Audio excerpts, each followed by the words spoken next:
my mom was cooking dinner. I've asked you 3 times. How was school today, Emily? Fine. I put my earbud back in my left ear and continue flipping through my latest photo album of stickers. Yes, stickers. I know it sounds juvenile, but I collect them. I have since I was a kid. I'm not sure why. I just love how a little sticky, glittery piece of paper in the shape of a kitty cat can be so much fun. Sometimes I take them to school and stick them on my friends, but mostly I arrange them in these old photo albums. Yeah, what can I do? You're either a kid or you're an adult. I'm trying to ignore my older sister who is strutting around the living room in her cheerleading uniform and brushing her long blonde hair.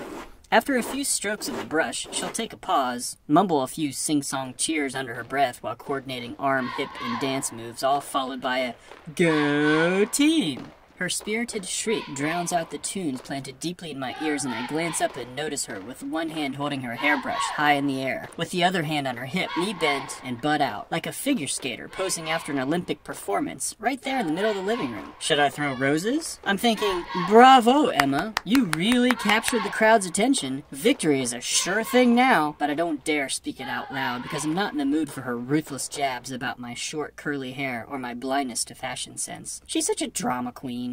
She has a big smile on her face and notices I'm wearing my favorite bright red sneaks. Nice shoes, Em. I glance up but don't respond. She's just saying that because she wants me to tell her how superb she is at cheerleading. I've never been big on cheerleading or fashion or any of those girly things. Emma's yakking on her cell phone. She's chatting with about 6 people simultaneously, and all I can hear is Emma. Oh my gosh, did you see what Lauren was wearing today? Awful. It looked like her little brother dressed her. In the dark. Dinner will be ready in 5 minutes, and Dad should be home any time, okay? Mom bounces back and forth from the kitchen to the table like a ping pong ball. The microwave is beeping, dishes are clanging, and the fridge is wide open while she prepares and serves dinner, all in a single shot. I hear a slight gasp, then an angry chirp of frustration coming from the kitchen as Mom mumbles something to herself. Ah, shoot! I burned the rolls. Hey, did you hear me?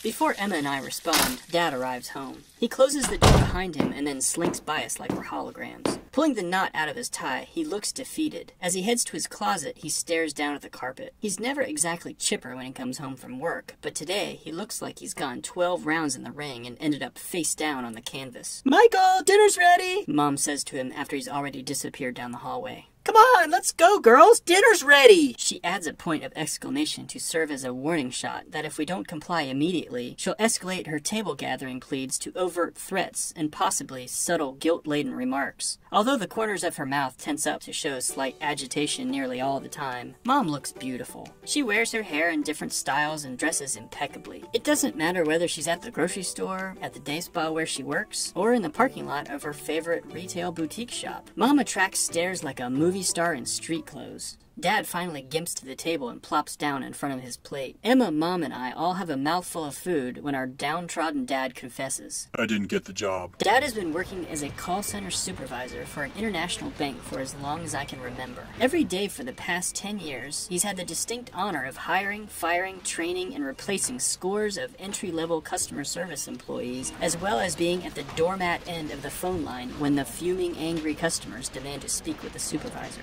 His eyes have been fixated on this promotion for years, even before the position was vacant. Lately, the promotion has been a regular topic of conversation in our house because it would relieve Dad of the day-to-day drudgery, plus it pays a whole heck of a lot more money. There's a brief moment of silent tension as I could see the dark and ominous dinner conversation storm clouds quickly approaching. Faces are reddening. Suddenly, my appetite is lost as the impending downpour is now upon us. Mom drops her fork, causing a loud clang to ring out and echo throughout the entire house. What? What do you mean you didn't get the job? Her eyes are piercing as she rips at Dad without restraint. What are we going to do now? I'll tell you what we're going to do. We're going to forget about taking that last family vacation before Emma goes away to college, and I guess we'll be eating frozen pizzas and hot dogs for the rest of our lives. Oh, and the lease on my SUV runs out in 3 months. I guess I'll have to start riding my bike to work. Emily, you can forget about a car when you turn 16, and Emma, I hope you like the clothes in your closet because you'll be wearing them for a while. Dad avoids eye contact and tries tries his best to keep the lid on his boiling temper as he absorbs the first blows. How could you do this to me? You knew what this meant to all of us. Why didn't you work harder or turn in your assignments faster? Emma butts in after she considers how all this affects her. Dad, you knew I wanted a new skirt and a new pair of matching sandals. You did this just so you wouldn't have to buy them for me. Dad ignores Emma's comment. It's not my fault, Rebecca. They hired some kid from the outside. He's like 24 years old, has no experience, no qualifications. He's probably the nephew of some big shot at headquarters and was just handed this job. It's not fair. Dad is so angry. There must have been something weird going on when they hired that young guy, or Dad wouldn't be so upset. They shouldn't have even had to interview anyone. If you'd have done your job right, they would have just transferred you over. Well, what are you going to do now? You know this will just keep happening. You'll work for another 10 years only to watch another VP's nephew get the promotion. Dad couldn't contain himself anymore, and Mom's shots started to ricochet back. What am I going to do? What are you going to do? Why don't you get a real job instead of working at that hair salon? It's a day spa. Whatever. It pays minimum wage and you spend your salary primping and buying moisturizers and perfume. Hell, you spend more at that place than you make. Okay, fine. I guess you'll make dinner, clean the house, and do the laundry from now on. You clean up after the dog and pick Emily up after school every day. And while I'm out getting a real job, don't forget to take your damn clothes to the dry cleaner and get groceries for a week on a budget that would only feed a normal family for 3 days. And maybe when I do make dinner, I won't ruin the whole meal by burning the rolls. Dad exchanges one last cutting glare with Mom before he slowly gets up and retreats to his only sanctuary in the house, his personalized cave of isolation hidden in the farthest depths of the garage.